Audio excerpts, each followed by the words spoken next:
Now, on 105.9 FM and streaming worldwide on the WMAL app, O'Connor and Company. 7:37, it's O'Connor and Company.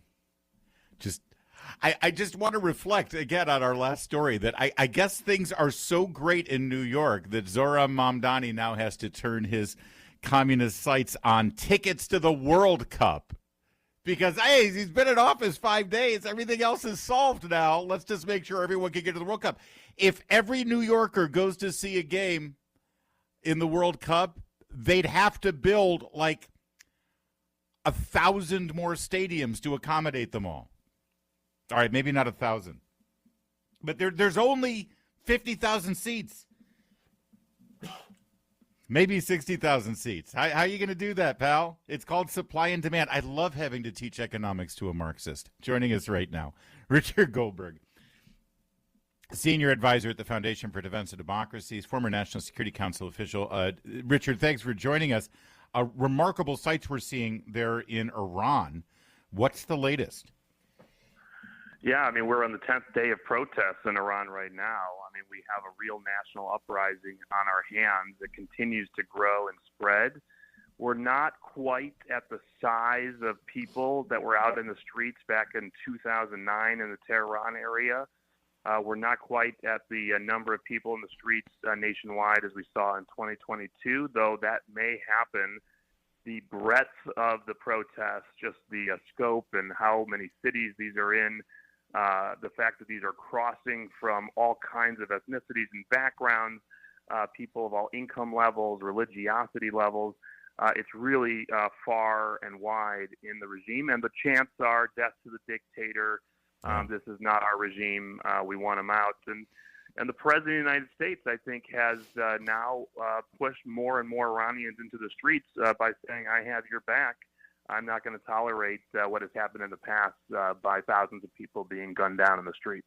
Yeah, I mean, knowing that the White House is engaged in this, and unlike previous administrations, will actually hopefully have the back of those protesters, that could make a difference. Do we know what sparked this? I know some of the last protests that you've cited there happened because the authoritarian, religious police, beat to death a woman because a lock of hair was shown under her hijab and things like that. Was that another incident like that inspired these protests? Where did it come from?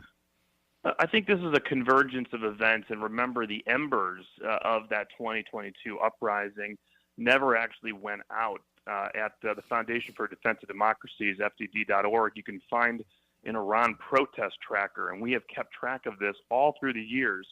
And every single day in cities around the country, there are 10, 15, sometimes 50 to 100 people who come out and protest.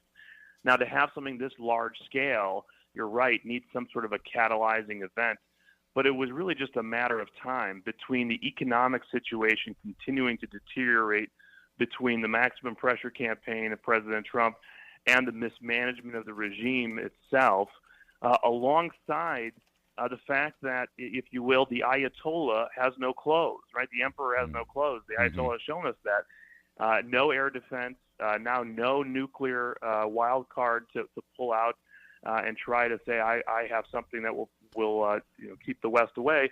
People are not afraid anymore, and their lives are suffering, and they're just saying to themselves, what are we doing here? We need a different regime. We need a different government.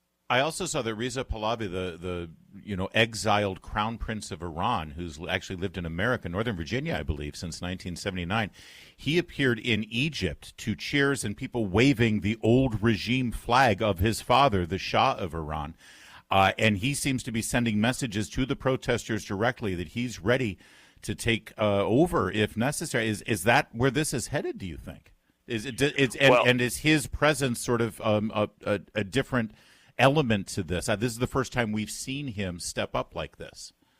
I agree with that. Now, it is undeniable if you look at the verified photo evidence, audio evidence, videos that are coming out of Iran itself, the chants for Pahlavi are there in many of these crowds. Not all of them, but in a lot of them. I think it's a little bit dangerous for us in the United States to pick winners and losers from the outside, and There are differences in the opposition and in the camps that are out there in the streets.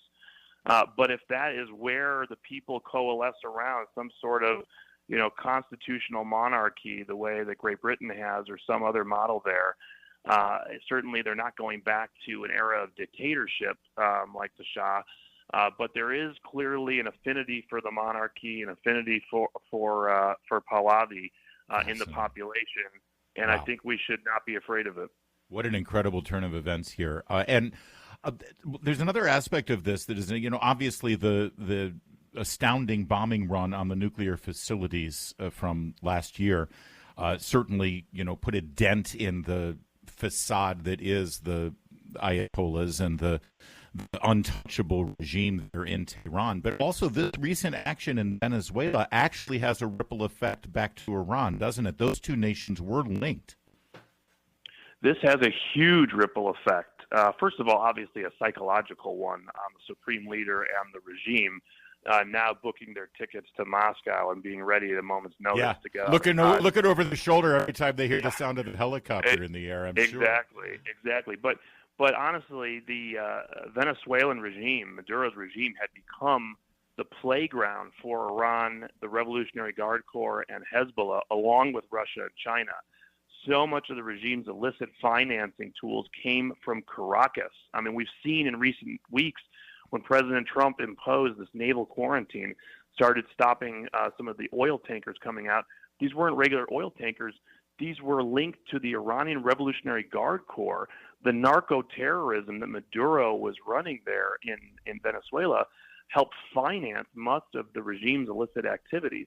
So the squeeze is now further put on the Revolutionary Guard and Hezbollah and the regime itself. They've lost this hub for sanctions evasion and military adventurism in South America, but also just the reverberation of there's one less asset, there's one less ally on the map right now for a regime that has no air defense, has no way to stop a follow-on airstrike from the Israeli Air Force or others. And the people, I think, are smelling that, and they want a different direction for their country. This November will be the 47th anniversary of the siege of the American embassy in Tehran that led to the Iranian hostage crisis. Richard Goldberg, when we hit that anniversary, will this regime still be in place? Well, God willing, it won't be. It will be in the ash heap of history, as President Reagan would have said. But the security forces are still there. There are things the United States or Israel could do to weaken them further. Cyber attacks. Obviously, the president seems to have suggested kinetic strikes on internal security forces. But if you blind the command and control of the security forces and provide some sort of information flow, secure communications to the people in the streets, and if they had a real leader organizing them and inspiring them, things could move pretty fast. That regime has more American blood on its hands than any other country on this planet, and it isn't even close. What a remarkable turn of events it would be to see them finally fall. Richard Goldberg, you guys have been doing the Lord's work at Foundation for Defense of Democracies for so long. Can't wait to have you back on for an update on this. Thank you, sir. You bet. Thanks.